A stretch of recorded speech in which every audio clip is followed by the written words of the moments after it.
Hai teman-teman akademisi, kalau kamu ingin artikel kamu naik level dari jurnal nasional ke Sinta 2 atau semakin naik ke Sinta 1, bahkan bisa tembus Scopus Q1 sampai Q4, sebenarnya ada satu kunci utama, yaitu kolaborasi. Tapi, kolaborasi itu bukan sekedar menambah nama penulis, tapi kolaborasi ini soal memperluas jaringan, menggabungkan keahlian, memperkuat metode, dan meningkatkan visibilitas serta citasi. Nah, video ini cocok banget buat kalian yang mau jurnalnya naik level lebih cepat. Tonton video ini sampai selesai ya. Salah satu strategi agar jurnal kamu cepat naik level adalah dengan cara kolaborasi internasional. Karena dengan melibatkan penulis dari luar negeri akan meningkatkan kualitas artikel. Jangkauan pembaca menjadi lebih luas dan peluang citasi akan ikut naik. Tapi, kamu juga jangan asal memilih partner. Pilih co-author yang punya reputasi bagus, misalnya H-index tinggi atau publikasi yang kuat. Ini bisa meningkatkan kepercayaan editor dan reviewer terhadap artikel yang sudah kamu buat. Selain itu, kamu juga bisa kolaborasi antar institusi. Misalnya, kerjasama antar kampus, baik dalam negeri maupun luar negeri. Atau bahkan kolaborasi antara kampus dan industri.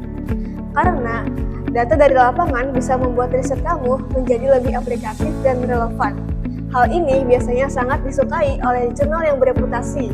Ada satu hal lagi yang bisa kalian lakukan, yaitu kolaborasi lintas disiplin ilmu. Jurnal bereputasi biasanya suka penelitian yang tidak hanya dari satu bidang.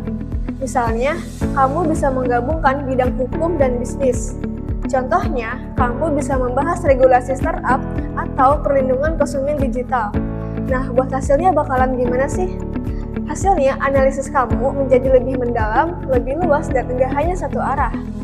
Jadi, penelitian kamu enggak hanya normatif, tapi juga mempertimbangkan aspek ekonomi dan strategi bisnis. Nah, supaya kolaborasi ini berjalan dengan lancar, kamu juga harus memastikan setiap orang sudah memiliki peran yang sangat jelas. Contohnya, ada yang fokus di konsep dan metodologi, ada yang sudah mahir analisis data, dan ada yang fokus penulisan dan bahasa Inggris. Kalau pembagian tugasnya sudah jelas, kerja tim akan menjadi lebih efisien dan hasilnya menjadi lebih maksimal. Dan ada hal lain yang gak kalah penting, pembagian kontribusi dan urutan penulis. Ini sebaiknya dibicarakan dari awal, dan kamu juga harus memastikan semuanya jelas, transparan, dan adil. Jadi, kerjasama bisa lebih nyaman dan bahkan bisa lanjut ke riset berikutnya. Dan ada tips tambahan nih dari aku. Kalau kamu masih pemula untuk melakukan penelitian, nggak harus langsung kolaborasi yang besar. Kamu bisa memulai dari kolaborasi yang kecil. Misalnya, kamu ikut proyek dosen, gabung research group, atau aktif di konferensi. Nah, dari situ biasanya kamu bisa ketemu partner riset yang cocok.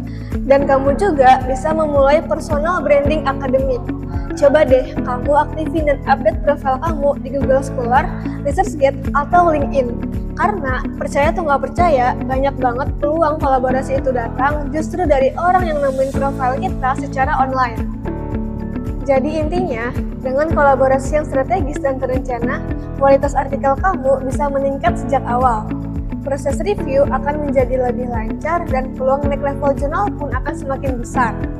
Kalau video ini bermanfaat, jangan lupa like, share, dan subscribe ya, supaya kamu nggak ketinggalan tips publikasi akademik lainnya. Sampai ketemu di video berikutnya.